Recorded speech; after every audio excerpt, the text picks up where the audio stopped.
నమస్కారం అండి. అంతర్యామిలో ఈరోజు అంశం కదిలి వచ్చే దేవదేవుడు మనకు అందించిన వారు ఆనంద సాయి స్వామి గారు. వివరిస్తున్నది మీ విజయభాస్కర్. నిఖిలాండ కోటి బ్రహ్మాండ నాయకుడు శ్రీ జగన్నాథ స్వామి. ఆయన వైభవం అనంతం, లీలలు అగణితం. ఆషాఢ శుద్ధ విద్య వేళ పూరి జగన్నాథుడు భక్త రక్షణ కోసం రథమెక్కుతాడు.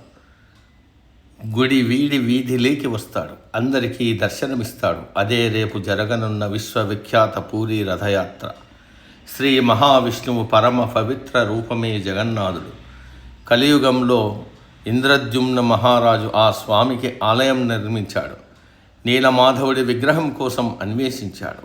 విశ్వకర్మ స్వయంగా మారు రూపంలో వచ్చాడు. గది తలుపులు తీయవద్దనే నిబంధనతో విగ్రహాలు చెక్కడం ప్రారంభించాడు. కుతూహలం ఆపుకోలేక గడువు కన్నా ముందే రాజు తలుపులు తెరిచాడు. నిర్మాణం పూర్తి కాకపోవడంతో చేతులు కాళ్ళు లేని అసంపూర్ణ రూపాలు దర్శనమిచ్చాయి.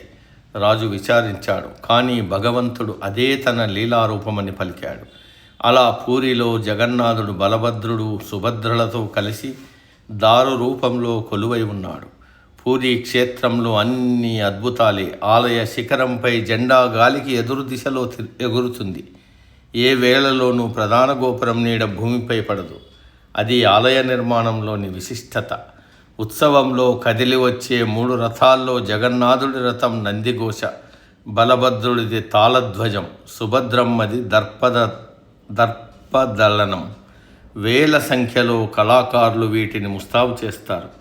పూరి గజపతి మహారాజు బంగారు చీపురుతో రథాల ముందు ఊడవడాన్ని చేరా పహారా అంటారు. రాజులైన దేవుడి ముందు సేవకులే అనే సత్యాన్ని ఈ ఆచారం చాటుతుంది. ఆలయం వరకు రాలేని అశక్తుల కోసం, పరమ భక్తుల కోసం స్వామి స్వయంగా నడిచి రావడమే రథయాత్ర. లక్షలాది మంది భక్తుల జయ జయధ్వానాలు, శంఖానాదాల మధ్య రథాలు కదులుతాయి. శ్రీక్షేత్రం భక్తి సాగరంగా మారుతుంది. జగన్నాథుడు గుండీచాదేవి దేవాలయానికి ప్రయాణమవుతాడు. అక్కడ వారం రోజులుంటాడు.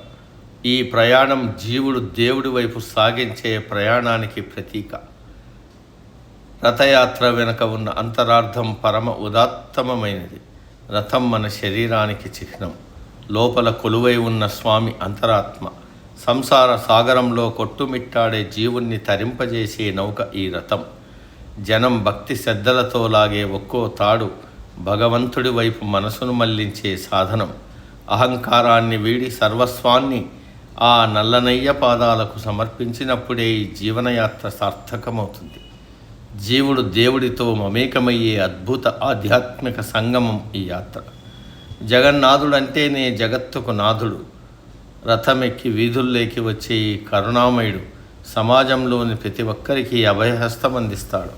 విశ్వ మానవ సౌభ్రాతృత్వాన్ని, సమతాభావాన్ని ఇంతకన్నా గొప్పగా చాటి చెప్పే ఉత్సవం మరొకటి లేదు.